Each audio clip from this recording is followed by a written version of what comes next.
Hello everybody, Tommy T here. Thank you so much for watching video 2 on my series on the Safe Body Art Act, California.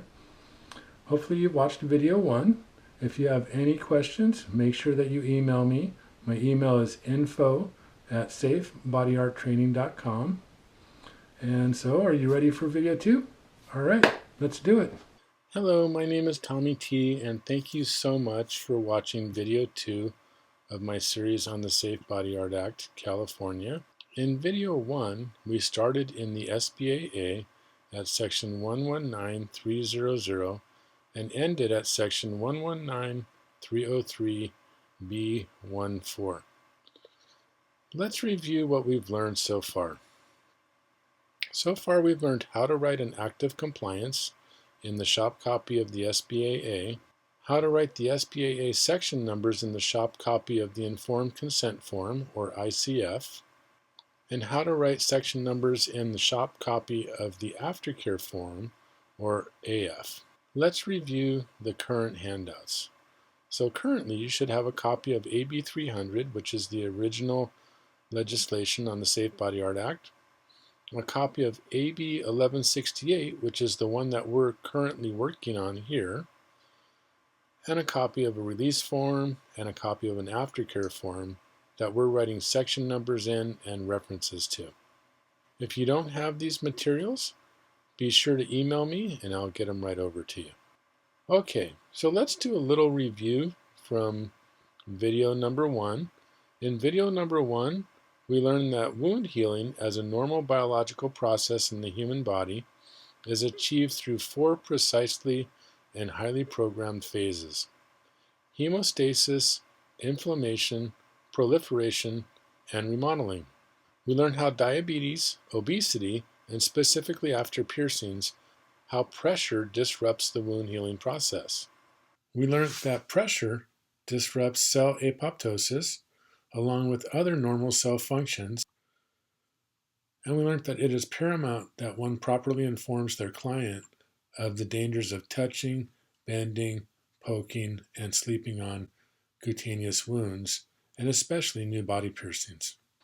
So before we go on, I'd like to go over one more thing about the health history questions that we kind of missed the first time on video 1.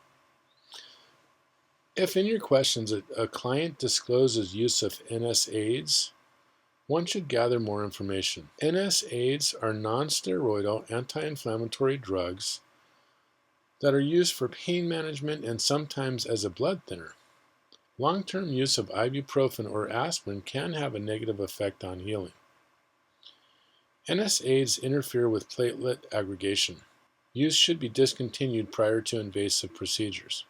Clinical recommendations suggest that to avoid antiplatelet effects, individuals should discontinue NSAIDs for a time period of equal to 4 to 5 times the half-life of the drug.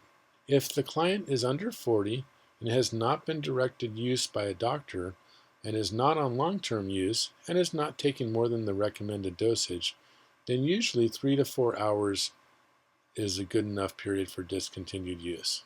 If a client discloses long-term use, one may want to ask for a medical release prior to piercing. If a client is directed to take ibuprofen or aspirin by a doctor, it is always recommended to get a medical release.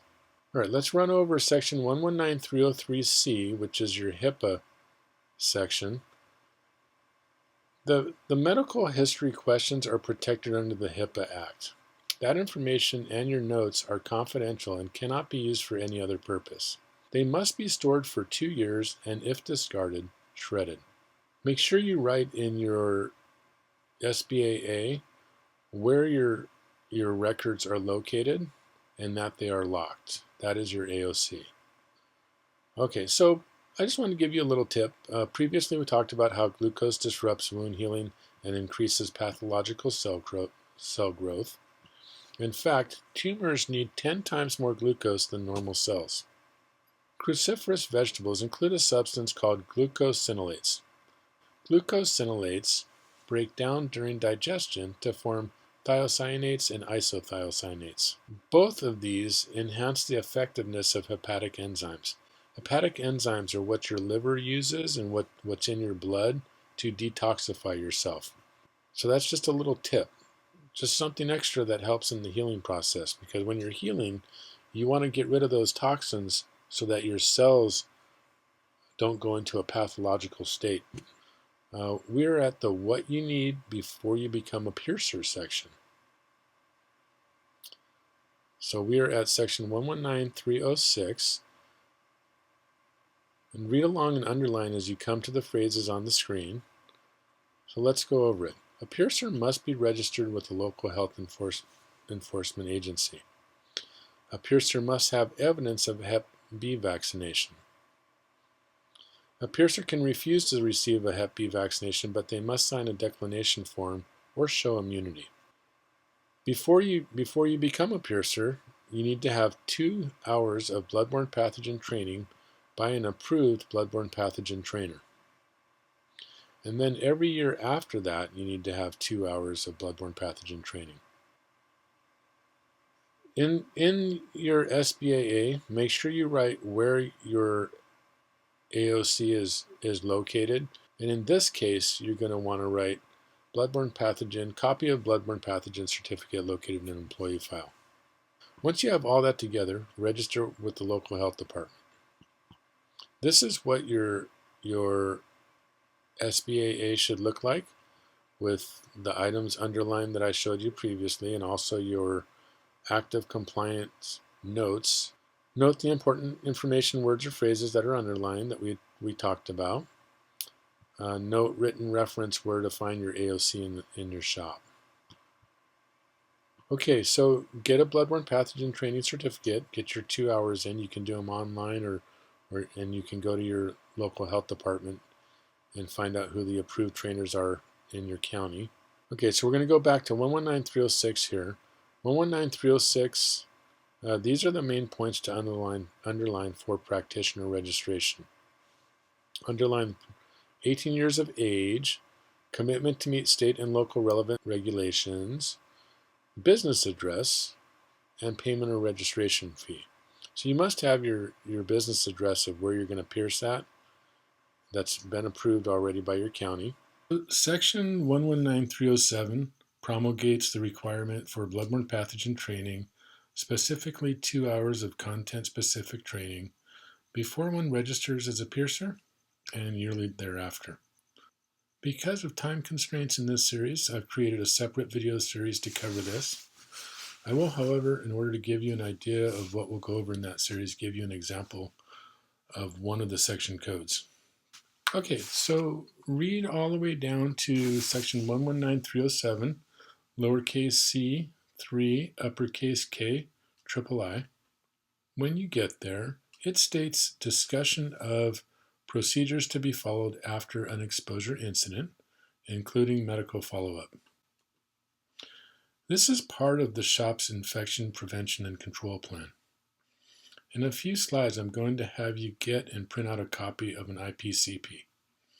For now, since we don't have that yet, we'll go over this section so you can see what's in the BPP training.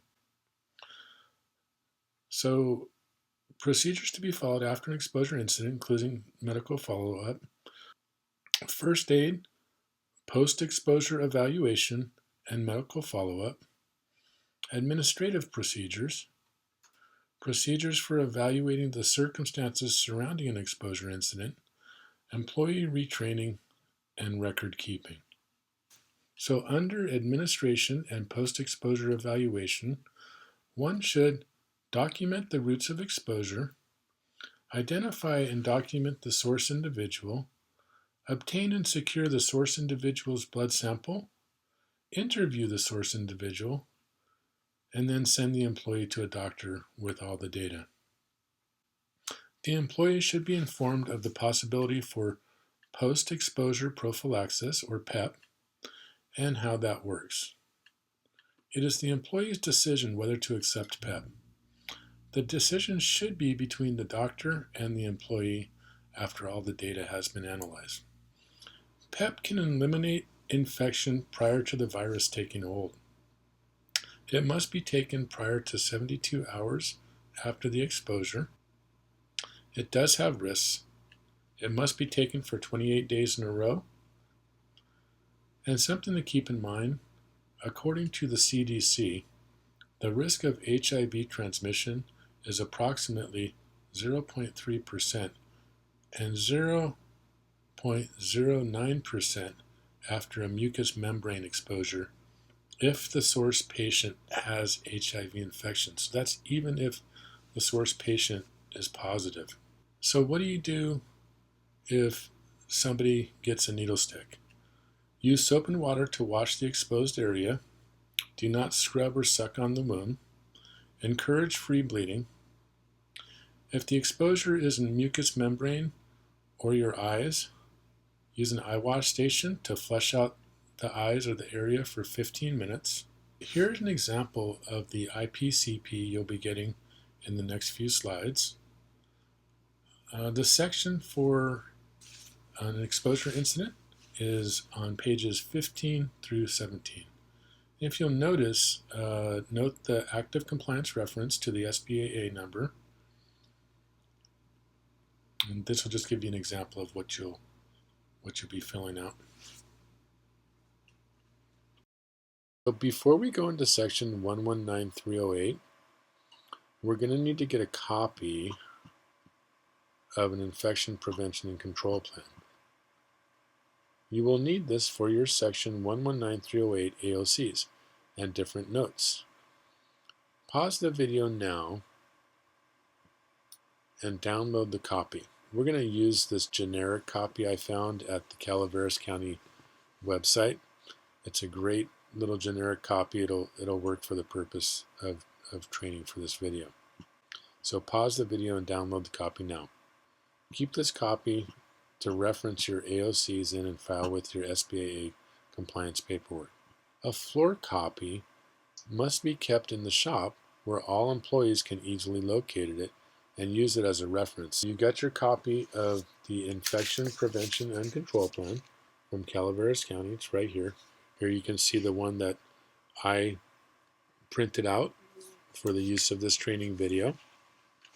And of course you've got your copy of SBAA 1168. You can see the one that I have here with my notes. So if you go to the SBAA, we skipped the bloodborne pathogen section, but you're going to get that in a different video series. So, and that was 119307. We are now at 119308. If you go to 119308A, lowercase a, 1, you'll see wash and dry your hands. Underline wash and dry and then underline hands. And next to that, write IPCP page 8. In the Infection Prevention and Control Plan that we just printed out, you just downloaded and printed out, if you go to page 8, you'll see right here, you have the same information that we have in 119308. And down below, it says describe the location of gloves available within the facility. You have all the areas where you have gloves available. Okay, notice on the slide, you're writing in your active compliance, the section number in your shop copy of the SBAA. In the shop copy of the IPCP, write your SBAA section codes. Notice inside your IPCP how the language is almost identical to the section code inside the SBAA. And here's a copy of how your SBAA should look like. Underline the important phrases and words. Write your AOC in the SBAA showing where you've trained your employees in the Infection Prevention and Control Plan. So something I want to go over real quick. One of the most common things that I see practitioners do is go into drawers that after they have their gloves on when they're doing the procedure. Once you have started the procedure, and I'll read this to you exactly what it says. If gloves, during a procedure, if gloves come into contact with an object or surface other than the client's prepared skin or material to be used for the procedure, both gloves shall be removed, hand hygiene performed, and new clean gloves be redonned. So it makes sense that you can't go into your drawers to get another instrument or a new gem because you dropped your gem or something like that, it makes sense that you can't do that after you've touched the client, even if you don't have blood on your gloves. But a lot of practitioners will just take their gloves off, put new gloves on, and then go into the drawer. And it clearly states here that you can't do that. You have to take your gloves off, wash your hands, dry your hands, and put new gloves on, and then go into the drawer and get whatever you need. And then you got to take your gloves off, wash your hands, dry your hands, put new gloves on. So let's go into shave prep real quick here. Section 119308A5 talks about shave prep. If shave prep is to be formed, it should be immediately before the procedure. An electric razor should be used rather than razor blades. Razor blades create microabrasions that lead to infection. Scrub the procedure site area with an antimicrobial soap. Be sure to let clients know not to self-shave prior to procedures. Include that in your client education, and also not to put on makeup the day of the procedure.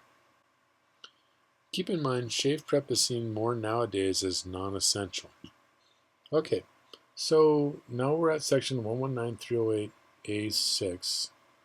Immediately prior to performing the body art, the client's skin shall be prepared with an antiseptic solution, antimicrobial, or microbicide, according to the manufacturer's instructions. So, as far as skin prep agents go, alcohol alone may be used in certain cases in healthcare settings.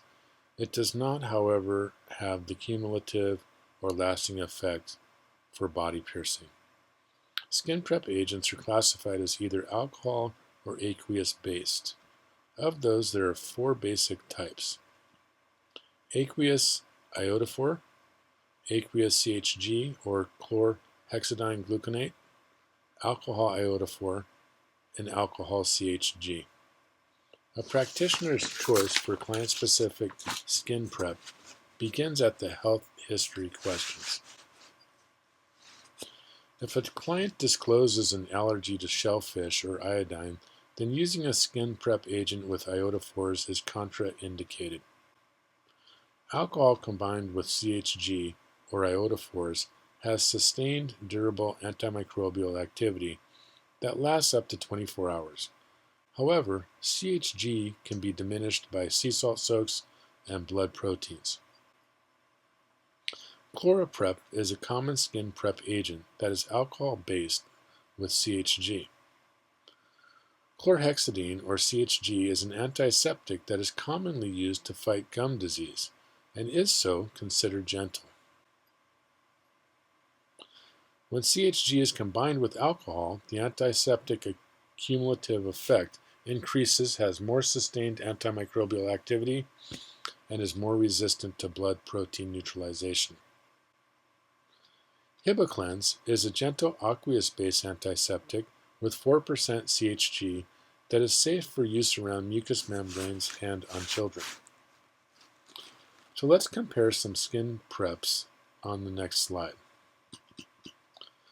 Skin preps aid in preventing procedure site infections, PSIs, by removing debris, cleansing the skin, and reducing resident and transient flora. You can see comparisons on the slide on this chart. Skin prep agents should have the following properties: fast-acting, persistent, cumulative actions, and maintain antimicrobial activity after the procedure. Using alcohol alone in body piercing is not an option.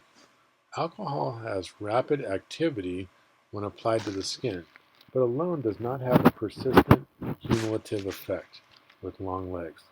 When used alone, alcohol is fast and short-acting, has broad-spectrum antimicrobial activity, and is relatively inexpensive, but fails to qualify in the endurance category. When alcohol is combined with another antiseptic agent, such as iodine, cumulative activity results.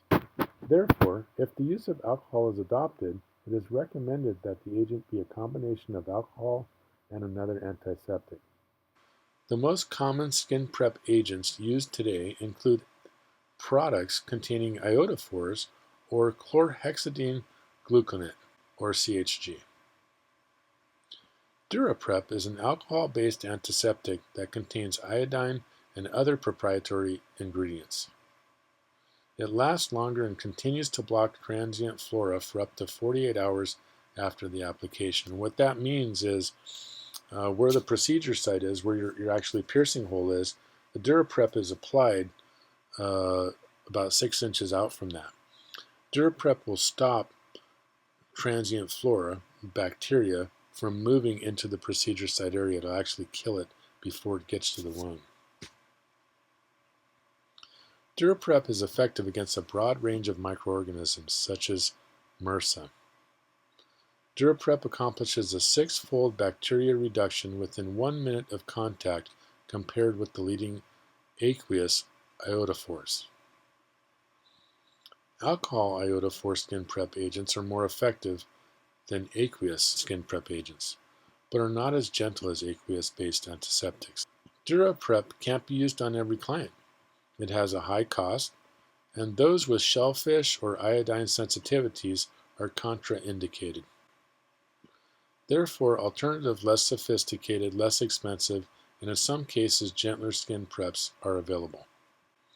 Microsan, for example, is an antimicrobial soap, and its claimed efficacy is 99.99% after 30 seconds. So now you have a better idea how skin prep agents work and what options one has for different clients. This section is a great example of how the health history questions work, and I think we can all see how electronic records will help us out in the future. Okay, so now we're at the completion of the procedure section of 119308. This is where your IPCP comes into full use. Lowercase b1, it states to answer questions regarding the procedure site. Just simply ask the client if they have any questions after the procedure. The answers are usually in the AF, and after answering questions, I always make sure I emphasize reading the AF. Sea salt soaks are the preferred method of wound care in body piercings. Soaking is a form of wound irrigation.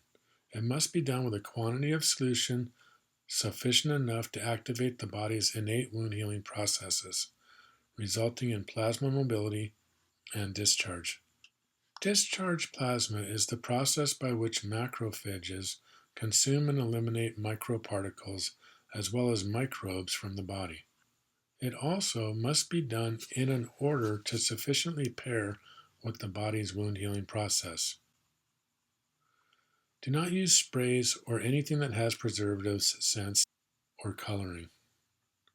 Unnatural byproducts converse the benefits. 119308 lowercase b 3 underline discarded sharps, and in a sharps waste container, make sure you write your AOC in the SBAA, page 11 of the IPCP. And in your IPCP, you will have on page 11 a place where it will ask you where your sharps containers are. In our case, we have one sharps container in parlor number 1, and we have one sharps container in parlor number 2. Okay, so here you can see to the left where we have in our own writing, describe how instruments or other reusable items shall be washed, disinfected, and packaged. And basically, we just put a very short version of how we process our instruments, scrubbed in a sink, and it's a biosink that's on the biohazard side of our clean room. We scrub with Empower foam. After that, they're rinsed and soaked in Meticide 1 for 30 minutes. Then they are rinsed again and put in an ultrasonic for 30 minutes, rinsed again, and they're laid out to dry for 30 minutes. After that, they are packaged and autoclaved. Okay, so in case any of you guys were wondering, the IPCP that I'm showing you is a very basic generic template. We have in our shop a binder called Tasks with Exposure. And in that binder, every task that has the potential for exposure to bloodborne pathogens has a very specific step-by-step process to follow. And this is an example of our site-specific steps for how to clean and decontaminate a parlor after a procedure. Every shop is different, so you can't just copy our version, but you can get an idea of how it's written and how you can go about writing a site-specific clean and decontamination process for your own parlor. So we're at about 25 minutes on video 2, and you've already finished video 1 of this series.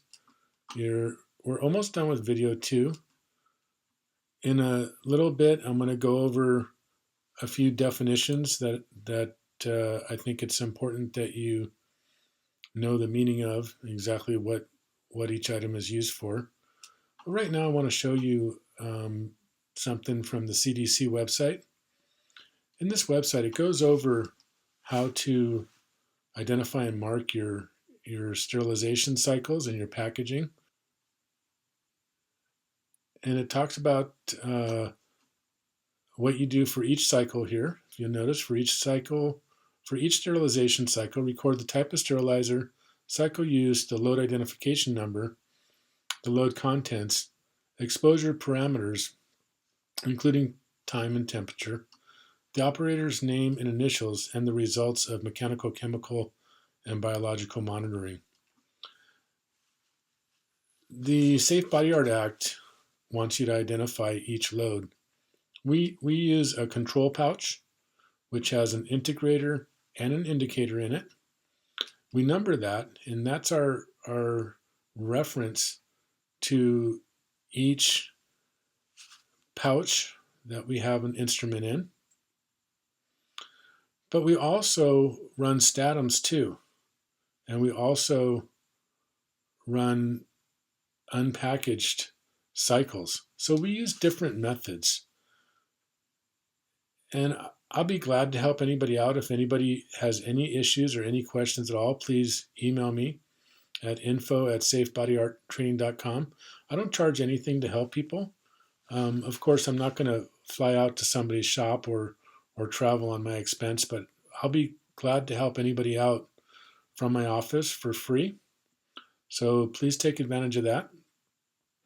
I believe that everybody out there should have access to this information. They should have access to the information that helps keep their shop compliant, that helps keep their employees and their customers safe. And I'll tell you, people make a lot of money off of this, and I do all this for free. There's commercials running in my videos, but I have yet to see a penny from that. And I don't do this for the money. I do this to help out the industry. And I understand what it's like to start a body piercing shop and not know anything about the industry. So please take advantage of that. I want to show you something here. Besides 19E, which we just went over, look down at 19G. The CDC actually refers you to the Association for Advancement of Medical Instrumentation. And we're going to go to their site here for a second and take a look at how this association works. It works the same way in a lot of associations where they say they're a nonprofit, and they say they're for the dissemination of information and to help out the public and to help out piercers and whatnot. But actually, there might be a little bit more to it, and I'll show you that in just a second here. At the website for the Association of the Advancement of Medical Instrumentation, and this is where the CDC just sent us to get information on processes and basically how to do whatever we need to do. And as you can see, this stuff is a little bit pricey. The average person in a piercing shop isn't going to be able to afford this. And you know, I know what it's like to want to be able to do better and not have people who have the information to help me come forward. And I want to make sure that every piercer, every shop owner has the ability to make their shop as safe as possible for their employees, for their customers, and for their own peace of mind. And I'll be happy to help anybody out for free. Of course, I'm not going to fly out to your shop for free, but I will definitely look at pictures and do whatever I can to help. I hope people take advantage of that. My email is info@safebodyarttraining.com. Please email me. I'll be glad to help you out. Okay, so let's go over a couple definitions here so everybody fully understands what these mean.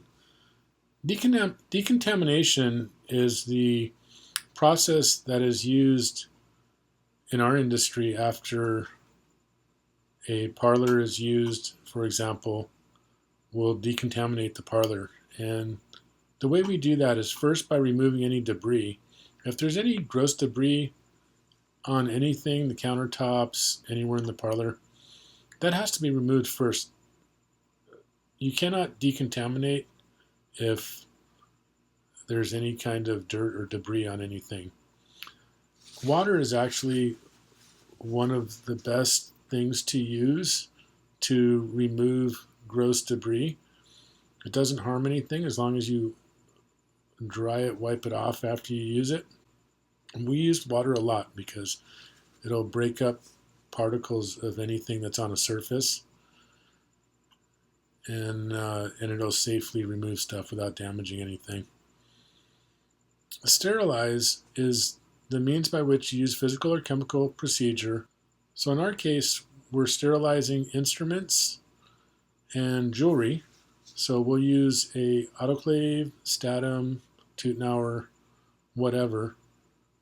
And the difference between sterilize and decontaminate is that sterilizing kills all microbial life, including spores. Now, disinfectant is what you're going to use when you're decontaminating something after you've cleaned the surfaces. So once you've physically observed the surfaces and made sure they're clean of any kind of dirt or debris,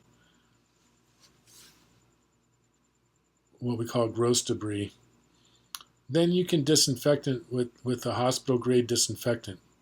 Make sure that you follow the manufacturer's instructions because all disinfectants work a little bit differently.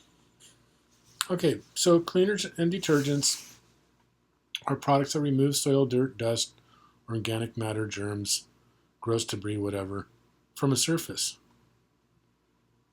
Like I said, we use water most of the time because it's gentler and it does the job just fine. It's very rare that water will not remove gross debris from a surface. But you use water first as your cleaner or detergent, and then use a hospital grade disinfectant such as Meticide FD or Meticide 1. Antiseptic is an agent, usually a combination of a aqueous agent or an alcohol agent that's combined with an iodophore or CHG to reduce the possibility of infection, in our case on a client prior to piercing. Antimicrobial is an agent that kills microorganisms and stops their growth. And microbicide, whose purpose is to reduce the infectivity of microbes.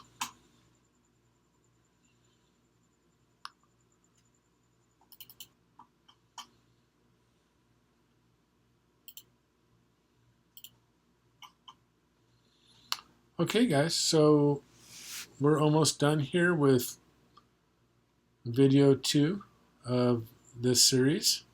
I hope you guys are getting something out of it. And like I said, if you have any questions, please email me